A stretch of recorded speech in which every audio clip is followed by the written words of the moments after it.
એક દી રાજકોટમાં એક ભાઈ મને કે અરે ધીરુભાઈ કે હું ચાહક છું તમારો આ બાજુમાં જ રહું બપોરનું ટાણું મારા હમ જમીન જાઓ.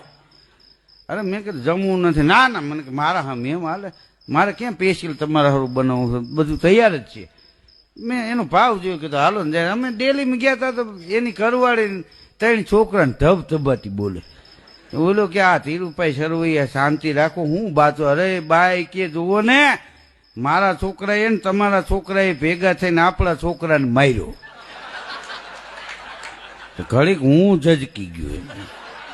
મેં કીધું કોણ એ બેન છે? અરે મને કે મારી ઘરવાળી છે. મેં કીધું તો એમ કેમ કે છે એના છોકરાએ ને તમારા છોકરાએ ભેગા થઈને એમ કે આપણા છોકરાને માર્યો? તો કે તમે કલાકાર છો નો સમજ્યા? કીધું ના.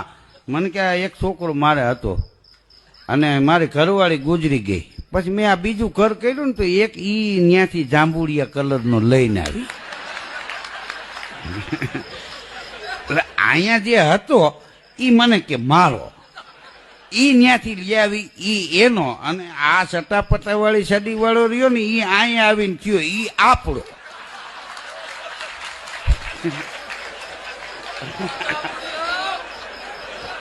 મને કે આ વાળા વાળાને ભેગા થાય નો સમજે ભાઈ.